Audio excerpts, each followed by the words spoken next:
seagulls follow trawler. It's because they think sardines will be thrown into the sea.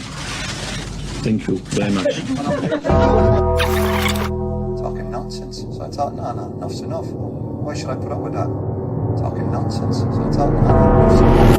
Why should I put up with that? Don't back down, double down. Don't back down, double down.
Oh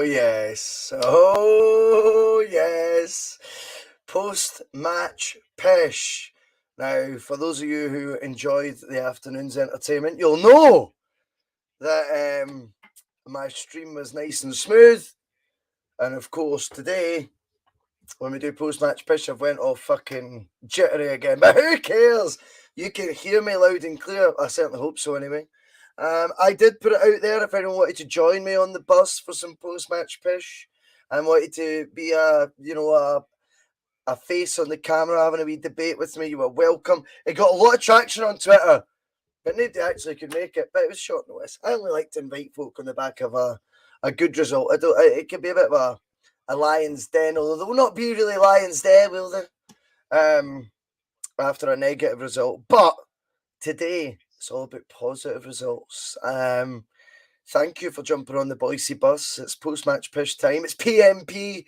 And yet again, we are going to be discussing Celtic pumping whoever it is they've played. This time, it's Motherwell. Mark O'Brien. I'm just going to bring his comment up straight away because he's nailed it. It's the best first half I've seen since Wednesday. This is relentless. I think there's a few squeaky bums in the West End of Glasgow today. I think they know that no matter what they do, no matter how hard they try, there is a juggernaut heading towards the league title right now that just, I don't know if it can be stopped. I just think that right now it's looking ominous. It's looking ominous. Celtic were devastating again today. I know there's going to be a lot of debate that, we went the full 90 minutes today and stuff. I actually think Celtic now, judging on what I watched against Rangers and what I watched today, is they're almost picking and choosing their moments where they just turn that screw. That's the way I want to describe it. With Celtic, or put the foot down. Do you prefer that? When we put the foot down and we're picking our moments just to go easy on the pedal and just sort of maybe conserve a bit of energy, and then we just go bang.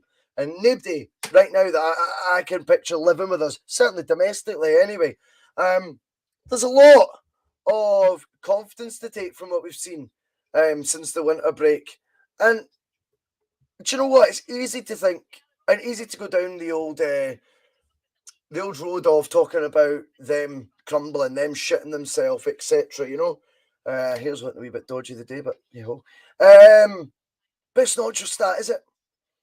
It's what we're doing. It's what Celtic's doing on the park that's really giving teams the nightmares. The panic that's going to set in is down to what Celtic are achieving on the pitch. And right now, it's easy to say, and Ange, we're gonna talk about Ange. Fuck it, let's talk about it, because squad depth now. I've been guilty of it and said, "Fucking hell, look at the squad depth they've now got. This is crazy." And at the top of today's live stream, I was saying, Fan Cam Live. You can catch up on that on the Bhoycie Bus channel. We were talking about, Rogic and for O'Reilly. It's neither here nor there. Even Ralston's improved so much that you can't help but think, even though Juranovic is in the form of his life, putting in your Ralston today was no, what are we going to do? Ralston's playing, we're really under par here. It's nothing like that now, the competition depth that's been there. But what Andrew's quick to nip in the bud was, don't be now, he said to the Sky interviewer, don't now be thinking, I've got it easy now, mate. He goes, because he said something like that, the squad depth you've now got. And he says, to be fair, it's only been for the last few days I've had this squad depth. Days. The league season began in what, July? Think about it that way. Angie's got a really strong point, and you've got to take what he's saying on board and agree with that. And what he's also reminding you is, as well, the reason we've got such strong competition. Let's look at it. Let's look at fullbacks. I just mentioned Ralston there. Ralston wasn't competition for a first team place in the Celtic team. He wasn't competition for the jersey. He wasn't, until Ange Postecoglou took over and transformed him. Greg Taylor wasn't first choice, a dream first choice left back. Now he's first choice. It's absolutely tremendous. There's players out there. Our top scorer's missing right now. There's a £7 million centre-half missing right now. There's a guy, David Turnbull, in double figures for the season from midfield, missing right now. It's scary what could happen. We had the luxury of starting the top scorer for Holland last season up front today again, who continues to impress and continues to, whenever fit, be selected by Ange, which I think is very telling as to how important he is. We've got the top scorer from the J-League playing out wide and then going through the middle, getting his goal. This is, the options are now there, but they're all developed by one guy. And it's the manager. It's fucking true. It's so obvious that right now, a lot of the reason that we're seeing this strength is because either we've got it in depth because of the quality of player, but the quality of player was identified by Ange Postecoglou, or because the quality of player has went up, as in their personal development. They have become better players because of Ange Postecoglou. Now, I don't get gushy. I tried to live in the real world at times, and if Postecoglou's to be criticised, I'll criticise him. But right now, when you're looking at this Celtic team and what we're all buzzing about, he's the fucking main thing behind it all.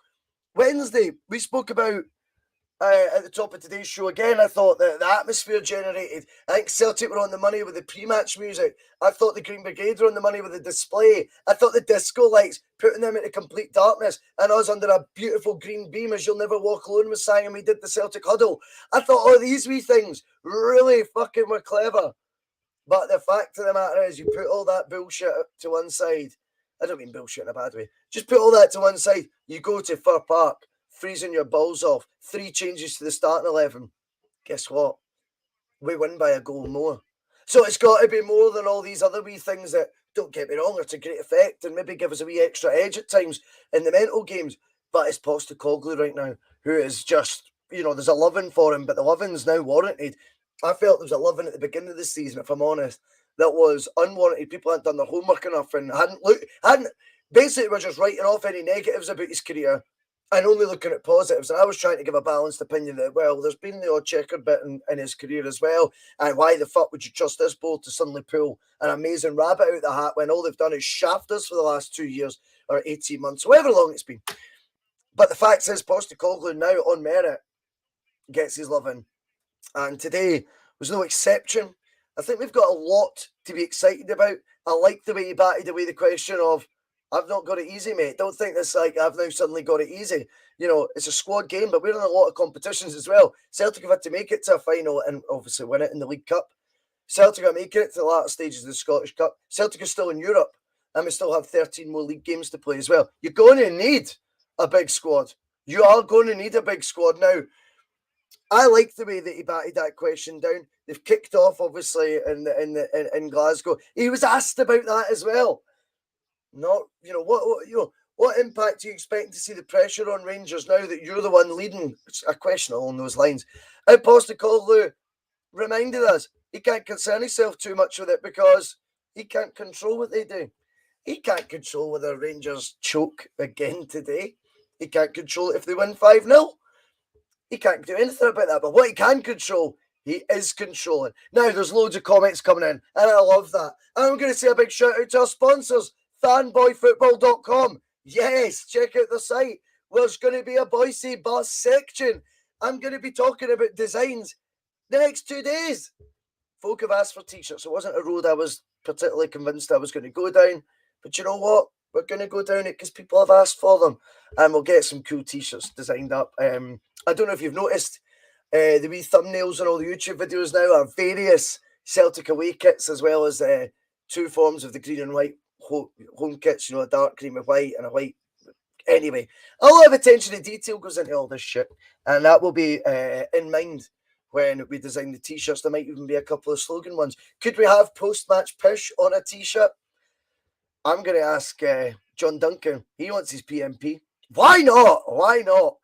Anywho, let's get into the comments. Tim Malloy is saying afternoon. Hugh wants me to replace Boyd on Sky Sports. I'll leave doing the media game to other people, mate. I like just doing the bus because I wouldn't get away with half the things I say on Sky Sports. There'd be a social media hounding of me after no time, Relentless says Rogic was awesome, and Relentless, what a pointing username to have right now.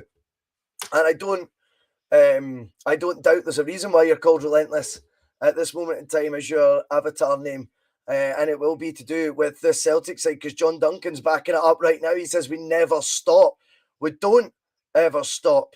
Abada is hitting first season sinky form. Well, I think that's a brilliant point from Mark O'Brien. Thank you for jumping on the Bhoycie bus. So, Abada's numbers right now, what have we got? 14 assists? 14 goals, sorry. How many assists? I'm just going to quickly check. What we go on, that transfer market site tends to be quite useful. But I mean, I think it's so easy to forget with Eliel Abada. The guy's 20 years old. I mean, when do you look at players at 20 years old and almost be disappointed when he has a dip in form? It should be expected. It should be completely expected. And I think Abada right now, for 20 years old, is now becoming, firstly, most importantly, a key asset to Celtic, right? That's the most important thing. I also get the vibe off him. That he's becoming, he's going to become one of the most coveted players, young players, should I say, in the UK, because his numbers don't lie. If I'm reading this right on Transfer Market, it looks to me 14 goals, 11 assists, and 38 appearances. 28 years old. I'll remind you, he started the season at 19 years old. What do we make of that? It's a phenomenal start to a career. And his finish today again was with total aplomb. And another guy getting numbers since his Celtic career ignited is Rio Hatate. Not on the score sheet today, but it's another assist for him. And only half an hour played, because remember, he's not even fit yet. Which is scary. Kieran 1888, he missed the intro music. I know, mate. I had an extra wee bit of beat to it today as well, As it stands right now, Celtic go 4 points clear. The tune has never sounded sweeter. Ryan Kelly was enjoying Fan Cam Live earlier, and he is saying, third part test completed again. Now it's on to Pittodrie for a second time. We've got to take a cautious approach again, as the bottom half of the table is a bit awkward, to be honest. Totally get it. I think, like I say, Celtic picked the moments today. When they turned the screw, Motherwell couldn't live with us. Hail, Bhoycie, says Jim Dolan. Fantastic team effort again today. And it is very much a team effort. I seen a wee stat involved in one of the goals today. I'm going to try and bring it up. Moravchik 67, a big stato, you know. And he says our third goal today, which was scored by Tom Rogic, involved 10 of the 11 players. Funnily enough, it was Giacomakis who was the other one who didn't get a touch, but obviously was involved in the build-up play by dragging defenders left, right and centre and stuff, which is fucking magic, isn't it? I mean, every player involved in the build-up to get a goal. Absolutely outstanding. There's a lot of positivity coming in the comments today as well, and I kind of expected that. Ronaldo, 1888, Bhoycie boy, we are well and truly back to where we should be, and we shall not be moved. I just love this. Bugsy Malone likes the Bhoycie boy. He's great in his own. I didn't like that Marxist State of Mind channel he used to be. Oh, I read these comments too quick. I had already read it before I properly read it. Who cares? Eh? Who cares? Right. We'll try and get up to the present comments as well. Great numbers for Abada. Couldn't agree more, John Duncan. Absolutely. Hitting 20 goals would be fitting for Abada. I mean, it really would. Absolutely. And Kevin Reynolds reminds us, the guy is on a 5-year deal at Celtic. You know, 5-year deal. £3.6 million he costs. I'm going to re-emphasise this about Abada. £3.6 million might sound a lot, because Celtic have let it get to a stage where we still... I mean, that's what Hughes Valharin cost 22 years ago. So it's not that big a fee. It's actually a minuscule fee in the modern day. You know, and if Celtic had actually been ambitious as they should have been in the last 20 years, 3.6 million would be a drop in the ocean in terms of transfer fees. But it is what it is. What I'm trying to say here is 3.6 million for Lil Abada is actually more of a bargain than what it may seem initially. Bugsy Malone's back, and I'm going to bring this point up because I like all the debate. I like this. I'm at a Bat Monday Club tomorrow with Jonathan to discuss the weekend and all things Celtic as usual. And obviously there'll be an open forum that night tomorrow as well from 9 p.m. Bugsy Malone, though, is asking, how much would folks reckon the January arrivals to Parkhead are now actually worth already by February? I'm guessing that as a group they're now easily 50 million quid's worth. I mean, fans are going to get excited like Bugsy Malone right now and start thinking about that. I suppose Ange Postecoglou is going to say, well, it's irrelevant what they might be worth right now because they're all staying here. We've got a job to do. We have got a purpose to do. Bear with me here. Here we go. It's Tim Alloy. I was hoping he was going to come on the show, and Tim Alloy is a huge fan of the Bhoycie bus, and I know he has been watching almost every show that we've done, particularly since the turn of the year. So a big shout out to him, and a shout out also to his daughter Carla. Absolutely. Hello Carla, how you doing? And thank you for jumping on the Bhoycie bus as well. Loves the intro music, which is fantastic. So a big shout out to Tim Lloyd, and hopefully Tim Lloyd is going to come on the Bhoycie bus. I think there might be a chance of that one day. You never ever know. Now, Brian O'Neill says, remember, Ange coached his teams to peak at the end of the season. Well, Ange has alluded to that, you know. We are where we want to be come the end of the season. We are not where we want to be in February. Okay, it's a bonus being top, but really it's fucking irrelevant. Oh, where we want to be is top of the league come the end of the season. That's the focus. That's always been the focus. And Ange keeps us very grounded that way, which is good. But at times I'm also like, do you know what, mate? I just be enjoying it a wee bit more. But that's just me. He's got a bit of class. I maybe don't. Now, let's talk about another brilliant situation that we've got. And that is the Rogic O'Reilly driving each other on, it looks to be, to me anyway, as well as looking identical and driving me bonkers. Now, Rogic today comes back into the team. O'Reilly drops out, who's been ever impressive, playing the exact Rogic role. And what happens is, Tom Rogic scores 2 goals, potentially could have had a hat-trick had he not hit the post. And you're looking at that going, that is the definition of what we're seeing from Ange's fully fit, fully assembled squad. What we're now seeing is the benefit of competition for places. I watched a moment now out with Tom Rogic's goals. I think he was potentially man of the match today, to be honest. I think he probably was. In most people's eyes, there was a moment he presses the goalkeeper and we nearly scored from it. In fact, we should have had a penalty. It's where Abada does the overhead kick-off side and it's disallowed. But actually, a Hearts player raises his hand to the Rogic shot, and that's how the ball's doesn't hit the back of the net. So that should have been a penalty to us because that happens prior to the offside overhead kick. Now, that chance is solely created because of Tom Rogic's pressing. He creates he makes Hearts make the mistake, and it's Tom Rogic's pressing that leads to that opening. Now, yeah, you're hearing me right. Tom Rogic pressing? What is this witchcraft? Well, I tell you what happens is you work under a guy like Postecoglou, you've got to play his way or it's the highway, firstly. Secondly, he knows he'll have watched the midweek performance. The performance at Tynecastle from O'Reilly in particular as well stands out to me and went, holy shit, this guy can play. He's got my number unless I now go to yet another level. And now you're seeing the benefits of that competition because Rogic comes back in and raises the bar even higher. And that wee guy Morelos looking crab it because he's just scored for Rangers. Shit happens, who cares? You know, we enjoy the chase now. We shall not be moved. Liam Greenlaw, the Bhoycie bus just pulled into Bulgaria. That's where we are, picking up Liam Greenlaw. Outstanding. Liam, responsible for the artwork for the Double Doon shows. And I also might have I'll just say it on the show, Liam. I'm looking for another one in that vibe that says post-match pish. You let me know if you could do that, mate. That'd be pretty cool to get that as well. Michael McDonald, brilliant, mate. You know, remember, Rogic was on his way to Qatar, Gizo. Now, of course, Tom Rogic was asked if they were enjoying the fact they'd went top very calmly, but very deliberately, reminds the interviewer. We were top for a decade, mate.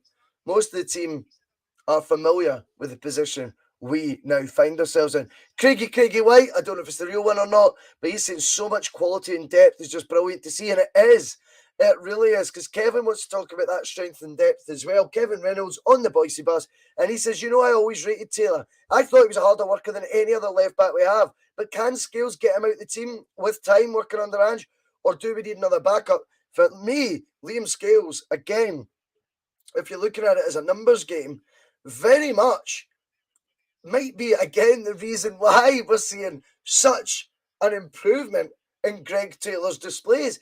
It may well be because of the fact Liam Scales, when he's getting a start, is getting an assist, making a contribution, whether it was getting a goal the other week as well, or the other month, can't remember how long ago it was now. And maybe that competition is driving Taylor on. This is what it's all about. Hugh comes in with an interesting angle on Tom Rogic. Oh, Hearts should have scored there, by the way. Oof. They still look ropey at the back.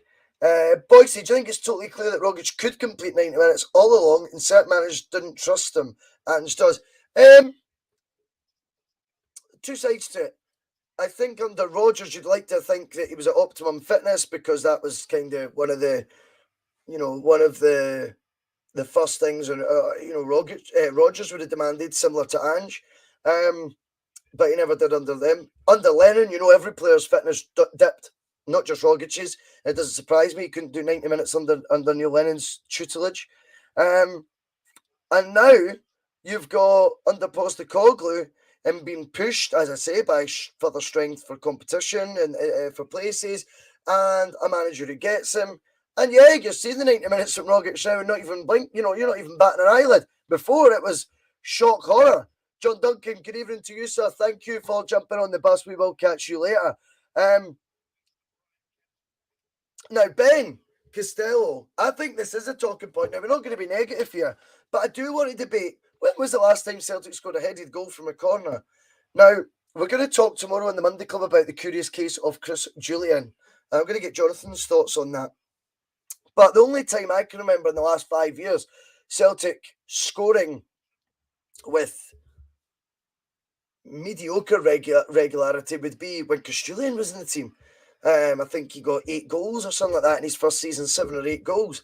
It does seem to be something we don't do very often now. And it's strange. Set pieces, how often when we're defending a set piece, Ben, I'll put this back to you. How often we're defending a set piece do you find the ball bounces in our own penalty area around the 6-yard box of the penalty spot? Far too often for my liking. And I'm not talking about crosses that have came in low. I'm talking about a standard sort of corner kick you would expect. So often that ball's allowed to drop in the box and bounce, and that causes confusion.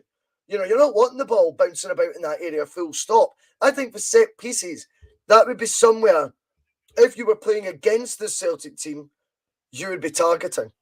You would be very convinced that you could line up your defence to prevent conceding a goal from a set piece, and you'd be thinking that could be something we benefit from going forward. I don't want to give the game away for, you know, competition managers watching the Bhoycie bus, but that is what I would do. Kevin Reynolds says Matt O'Reilly's balls are excellent. We do need to capitalise on that. It is frustrating. No style today, James. Unfortunately, I'm on sparkling water. I can only apologise for that. And the goals today, again, I was talking about this on the Fan Cam Live, because the ball in from Atate with Abada's sweeping finish, to me, is the textbook Postecoglou goal. I don't think there's any doubts about it. It's a great cross from Rio. A few of you are saying that in the comments, and I couldn't agree more. What I would also say, though, is you then get the other side to Celtic, and you see Rogic's goal in the top bins. But the beauty of Tom Rogic's goal is it's just a bit of imagination. And I think it's something you can sometimes aim at the Celtic team earlier this season as well, is have a dig outside the area. You don't need to pass it in the net all the time. Have a dig. And that was a great goal. Hit the top 72. Says we scored beautiful goals compared to headers. That I agree with, but I love all types of goals. And I certainly think it's somewhere that we could do. In comes Hill times 2. Just jumping in. Yes, Ian. Hope I've not missed much. And this is a great point. The best football since the Burns era. Is that what we're watching right now? The thing is, with the Tommy Burns era, of course, we can look back on it with beautiful memories of the type of football we played, but didn't render enough success.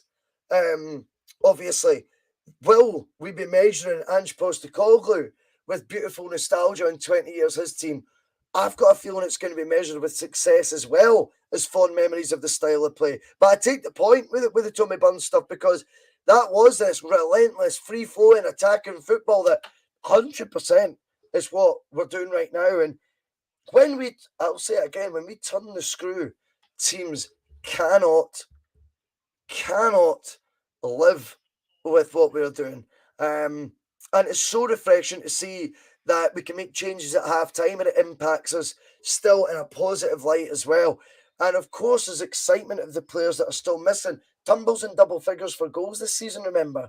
Kyogo's our top scorer. Both missing right now. Fucking hell.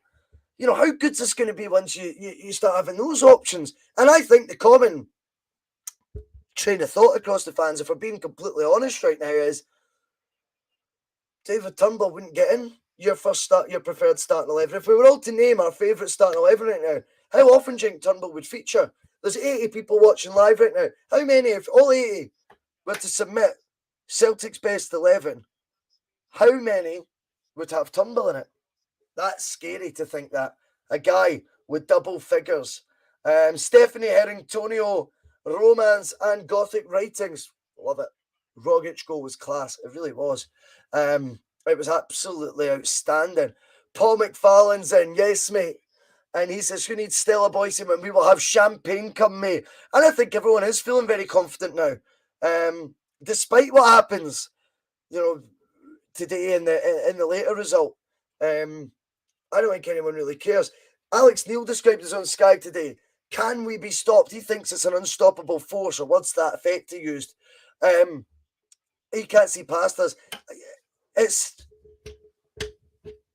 when Celtic are playing the way they can, the only squad remotely close in ability, remotely close, would be, you'd have to say, the team in blue.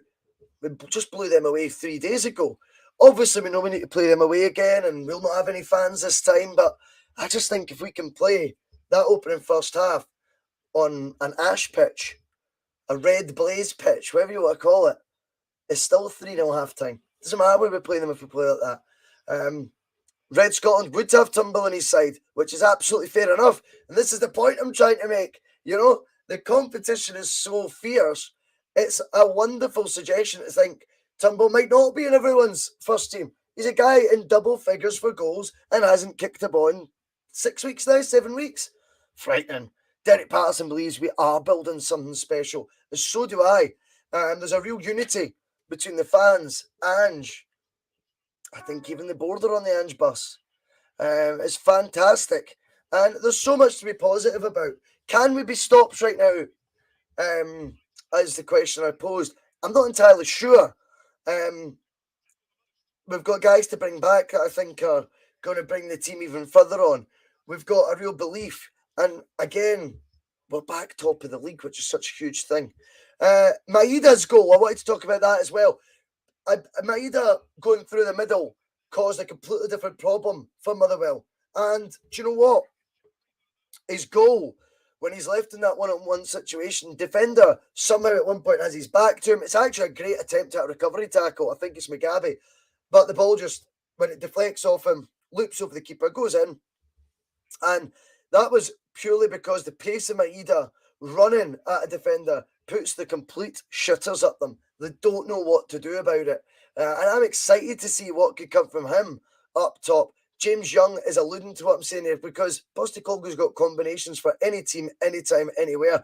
And I see a lot of that. Giakoumakis to Maeda is chalk and cheese in terms of the style of play they both have.